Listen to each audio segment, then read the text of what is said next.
BP ముందు వాయించకండి, సిగ్గేస్తుంది. ఎక్కువ వాగితే ఉంగరాలు తిప్పి వాయిస్తాను. నున్నపు గుంటు మీద రక్తపు గీతలు పడతాయి. మీ ఆయన ఎలా చనిపోయారు? నాకు రాసి పెట్టుంటే చావక చేస్తాడా? ఏమండే, ఆయన అడిగే ప్రశ్నలకు మీరు సమాధానాలు చెబితే ఆయన ఎందుకు ఆవిడని ఇంటర్వ్యూ చేయటం? యాక్సిడెంట్ లో. మిమ్మల్ని దివాకరం గారు కదా లవ్ చేశారు? ముందు చెప్పింది వివేక్ గారు. నాకేం తెలుసు, ఆమె వెనక నుంచి వచ్చి ఓవర్టేక్ చేస్తాడదే. ఆయన మీరు డబ్బుల కోసం పెళ్లి చేసుకుంటున్నారంటే?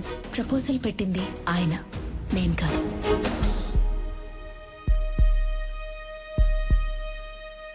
Congrats sir. Thank you. నన్ను సెలెక్ట్ చేసిన మీ సెలెక్షన్ తప్పెలా అవుతుంది? అయితే ఈ పెళ్లి ఇదిగో అక్షంతలు వేసి ఆశీర్వదించు. ఏంటి అక్షంతలు? ఏం చేసేది, నాకంటే 2 ఏళ్ళు పెద్ద. ఎప్పటోడో తెలుసా, త్రేతాయుగ నాటోడు. ఇదిగో ఇక్కడ ఎవడు వేయకూడదు గానే, నీకు నువ్వు వేసుకో.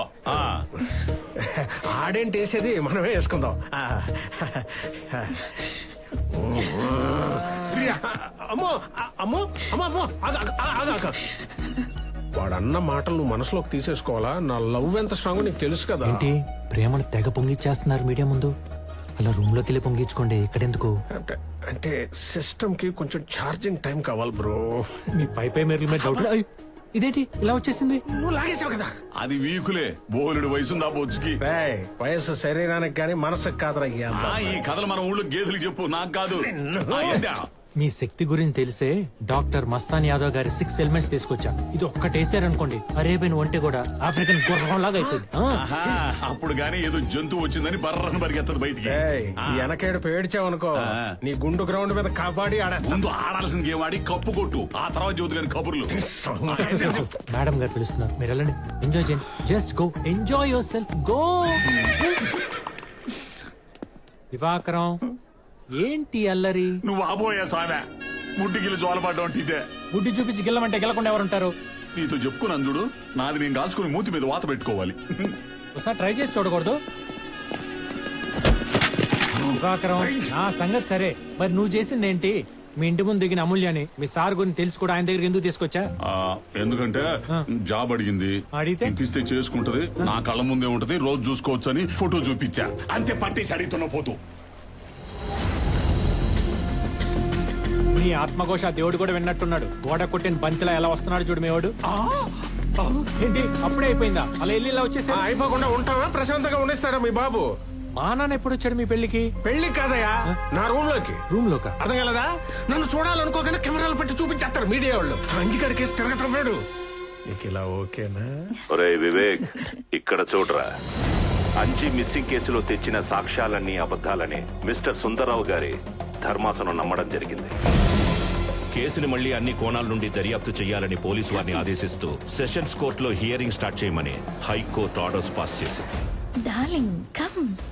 ఇంకేం కమ్ము, అవుట్ అయిపోయింది అక్కడ.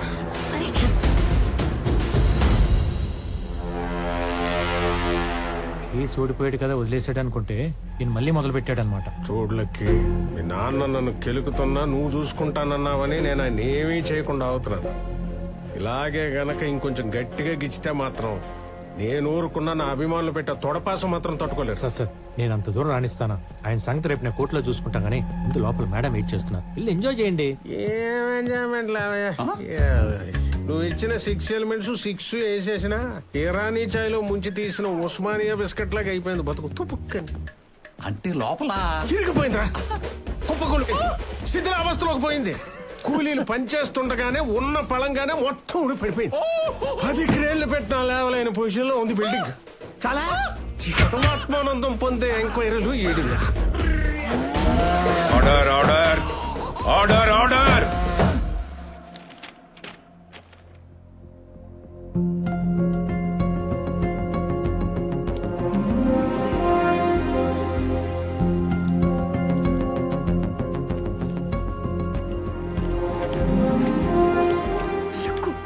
Order in the court please. Mister lucky, ఈ కేసుకు సంబంధించి మీరు ప్రవేశపెట్టిన సాక్షులు ప్రాస్టిట్యూట్స్. అలాగే మిస్టర్ అంజి కనపడకుండా పోవడానికి మైథిలి కన్స్ట్రక్షన్స్ మీద వారు తెచ్చిన స్టేయే కారణం అని ఈ కోర్టు నమ్ముతోంది. ఈ కేసుకు సంబంధించి మీరు ఇంకేమైనా మాట్లాడదలుచుకున్నారా? Yes your honour. Before that senior lawyer ex judge mister Suryanarayana గారిని క్రాస్ ఎగ్జామిన్ చేయడానికి పర్మిషన్ ఇవ్వాల్సిందిగా కోర్టు వారిని కోరుతున్నాను. నన్నా సూర్యనారాయణ గారు అంటే మీరేగా, సత్యరాజ్ గారు కాదు కదా.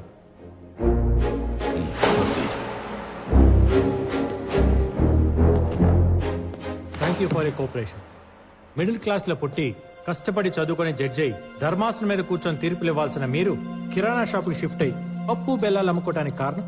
న్యాయ వ్యవస్థలో పేరుకుపోతున్న కమర్షియాలిటీ వల్ల ఈ వివేక్ విసిరే డబ్బుకు ఆశపడి పవిత్రమైన ఈ ప్లేస్ ని బిజినెస్ అడ్డాగా మార్చి న్యాయాన్ని అమ్మగా భావించే నా చేత ఓ ఆడపిల్లపై అన్యాయంగా తీర్పు రాయించడం వల్ల. అర్థమైంది. మీరు అనుకునే దుర్మార్గుడితో న్యాయబద్ధంగా ఫైట్ చేయలేక జాబ్ వదిలేసి వెళ్ళిపోయారు. బాగుంది. మరి వెళ్ళిపోయిన వాళ్ళు వెళ్ళిపోయినట్టు ఉండక మళ్ళీ ఎందుకు తిరిగి వచ్చారు? అది వివేక్ వల్లే. రోజు రోజుకి అతను చేస్తున్న క్రిమినల్ యాక్టివిటీస్ పెరిగిపోవడం వల్ల, ఇక్కడ కొంతమంది లాయర్లు వాడిచ్చే కరెన్సీకి కక్కుర్తిపడి కమర్షియల్ అయిపోవడం వల్ల. ఓ, బండి మా వైపు తిప్పారనమాట. అంటే 25 ఏళ్ల నుండి ఆయన ఎలాగైనా లోపల వేయాలని అన్ని విధాలా ట్రై చేసినా మీరు తప్ప ఊళ్ళో వాళ్ళందరూ డబ్బులకి అమ్ముడుపోవడం వల్ల మీ కక్షని ఎలాగైనా తీర్చుకోవాలని కంకణం కట్టుకొని మరీ మీరే గ్రౌండ్ లో దిగారనమాట. నాది కక్ష అయినా అతను క్రిమినల్, చేసింది క్రైమ్. అది తేల్చాల్సిన బోల్లో నిలబడడం మీరు కాదు, ధర్మాసనం మీద కూర్చున్న న్యాయమూర్తి గారు.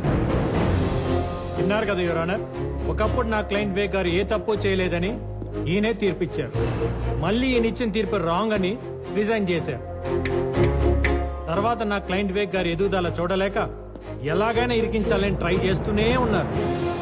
కానీ వివేక్ గారి మంచితనం ముందు ఈయన కక్ష తీరపోయేసరికి పనికి రాని ఎక్కడా లేని పాత కేసులు పట్టుకొని ఇవి ఆయనే చేశాడని నమ్మించి ఉరికంప ఎక్కించి ఈయన పగ తీర్చుకోవాలని నానా తెప్పలు పడుతున్నారు సదరు ఎక్స్ జడ్జి గారు. అంటే వాళ్ళు ప్రాస్టిట్యూట్స్ కారా? ప్రాస్టిట్యూట్స్ అయినంత మాత్రాన ఒక వ్యక్తి కోరిక మేరకు బిడ్డను కనిచ్చి మాతృమూర్తి అయ్యే అర్హత ఉండదా వాళ్ళకి? అయినా వీళ్ళలో ఎవరికి 5 నెలల కడుపు అనేది నిజం కాదా? As a proof gynaecologist Ramadev గారు ఇచ్చిన రిపోర్ట్ సబ్మిట్ చేస్తున్నాను యువర్ ఆనర్.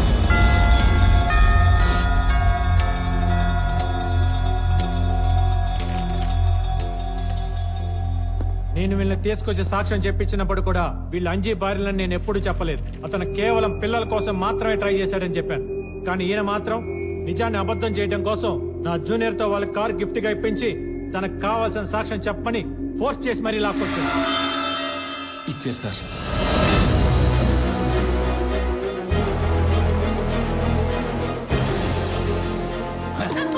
యువర్ ఆనర్, మన వ్యవస్థలో తప్పుంటే దాన్ని న్యాయబద్ధంగా సరిదిద్ది ప్రజలకు ఆదర్శవంతంగా నిలబడాల్సిన జడ్జ్ తన పాత కక్షలు క్యారీ చేస్తూ ప్రెజెంట్ సిచ్యువేషన్ పొల్యూట్ చేస్తూ సొసైటీలో గౌరవం ఉన్న ఒక వ్యక్తి పరువుకి భంగం కలిగించేలా చేస్తూ నేను బిహేవియర్ ని తప్పుపడుతూ 1961 under section 35 punishment for advocate misconduct కింద కేసు నమోదు చేసి ఇక మీదట నా క్లయింట్ విషయంలో ప్రత్యక్షంగా గానీ పరోక్షంగా గానీ ఇన్వాల్వ్ అవ్వకుండా ఆయన ఏజ్ దృష్టిలో పెట్టుకుని ఇంట్లో కూర్చోబెట్టవలసిందిగా యాజ్ ఎ లాయర్ గా, యాజ్ ఎ కొడుగ్గా కోర్టు అని కోరుతున్నాను.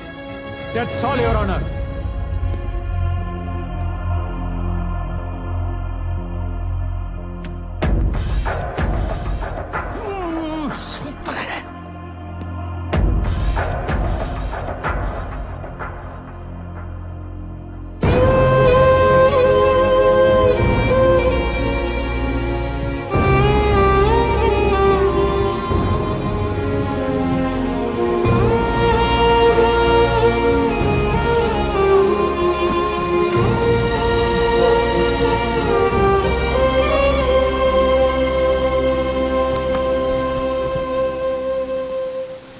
గతం అనేది రియర్ వ్యూ మిర్రర్ లాంటిది.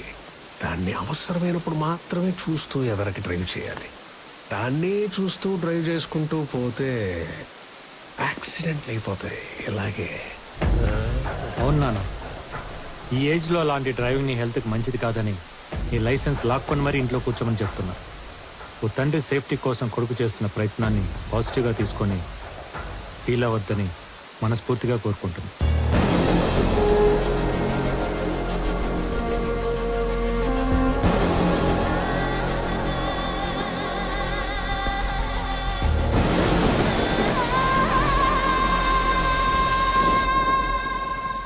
నిజంగా నా కోసం ఇంత చేస్తావు నేను ఇమాజిన్ చేయలేదు లక్కి.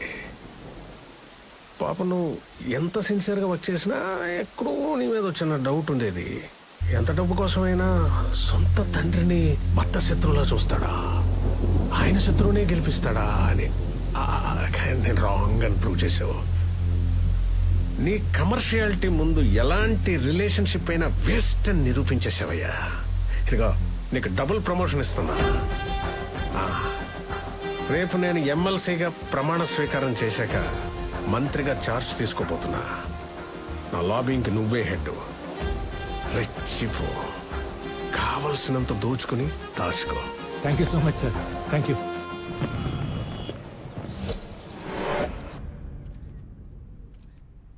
వివేక్ వర్ధన్ అనే నేను శాసన పరిషత్ సభ్యుడిగా ఎన్నికైనందున అయిపోయింది కదా సార్. చదవండి ప్లీజ్. భారతదేశ సర్వౌ సార్వభౌమాధికారాన్ని ఆయన చెప్పిందే చేస్తానని, సమగ్రతని కాపాడుతానని, నేను స్వీకరించబోయే కర్తవ్యాన్ని అశ్రద్ధతో శ్రద్ధాశక్తులతో ఏంట్రా నువ్వు చెప్పేది? దైవ దైవ దైవ ఆపండి. సాక్షిగా ప్లే. ఏం ప్లే? ప్రముఖ పారిశ్రామికవేత్త మరి కాసేపట్లో ఎమ్మెల్సీగా ప్రమాణ స్వీకారం చేయబోతున్న మిస్టర్ వివేక్ వర్ధన్ ఇంట్లో లభ్యమైన మృతదేహం. ఆ మృతదేహాన్ని క్యాబ్ డ్రైవర్ ఇస్మాయిల్ దిగా గుర్తించిన పోలీసులు.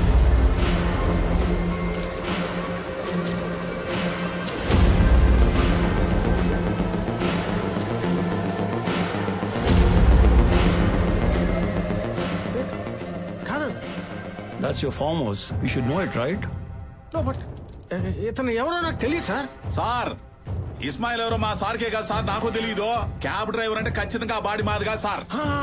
ఎవరో ఎక్కడో పోడ్చిపోయి పొరపాటు మా దొడ్లో దాచుకున్నట్టున్నారు. కాదు, తన భర్త చావుకి వివేకే కారణమంటూ రోధిస్తోంది మృతుడి భార్య.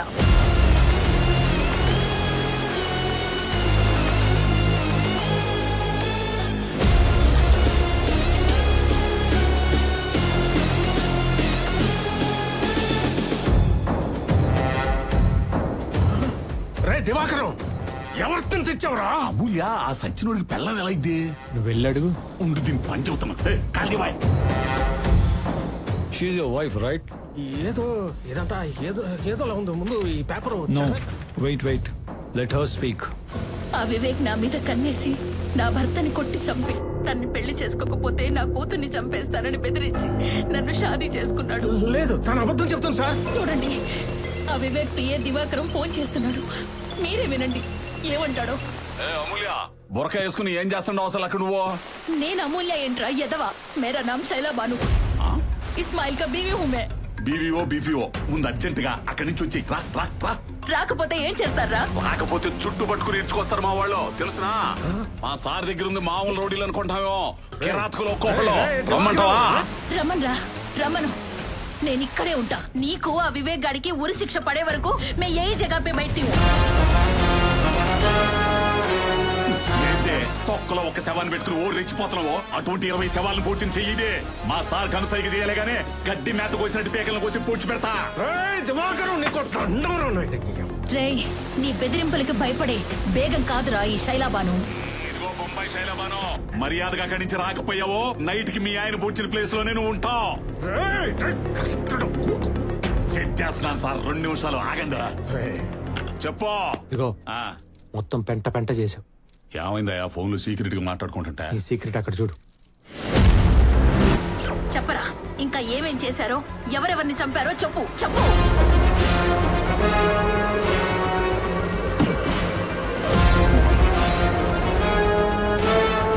హలో, పేరగాని చెప్పులు షాపా? కొండ ఐస్ క్రీమ్ మీద చెర్రీ పండు ఏమైనా ఉందా? గుండె ఐస్ క్రీమ్ ఉందంట, కావాలా? నేను కంప్లీట్ నేను చదివేస్తాను. ఇంటికెళ్ళి చదువుకోండి. ఇంటికెళ్ళి చదువుకో.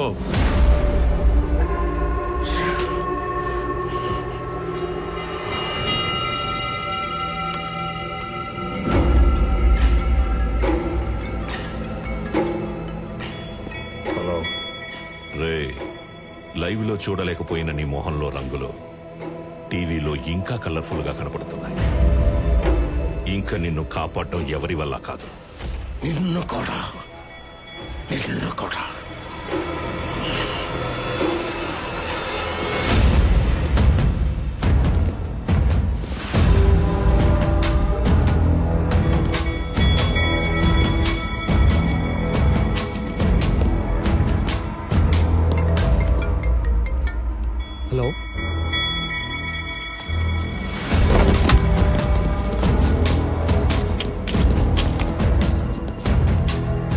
మాట్లాడతానమ్మా, నేను మాట్లాడతాను, నువ్వేం భయపడుకో. సార్, మీ వాళ్ళు ఎవరో మా నాన్నే తీసుకెళ్లారంట. చెప్పాను కదా ముందే, నాకేదన్నా జరిగి నేను ఊరుకున్నా, నా అమ్మాయిలు ఊరుకోరని. అది కాదు సార్, మీరు ఒకసారి చెప్తే. ఎన్రయ్యా, 24 గంటలు పట్టుకొని కలిగితే వింటారా? ఎన్రో పనికి మాలిన తండ్రిని లైట్ తీసుకుని నా బెయిల్ పని చూడు. కావలసినంత క్యాష్ తీసుకొని ఇమోషన్ తొక్కాయి. సార్, ఏంటి ఆ? ఆ క్యాష్ ఏదో అన్నారు కదా, ఒకసారి ఫిగర్ ఎంత ఫైనల్ చేసేసి.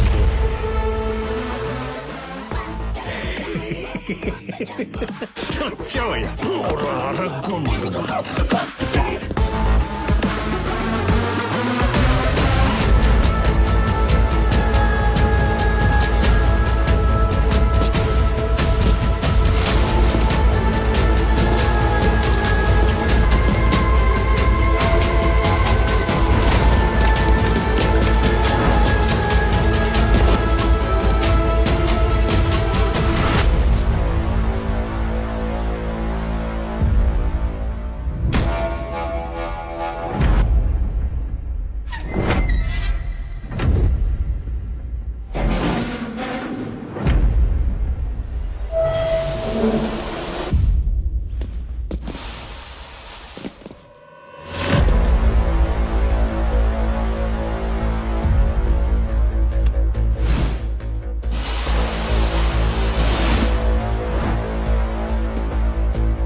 చెప్పులకి బెయిల్ ఎంత వరకు వచ్చింది? చాలా కష్టం సార్.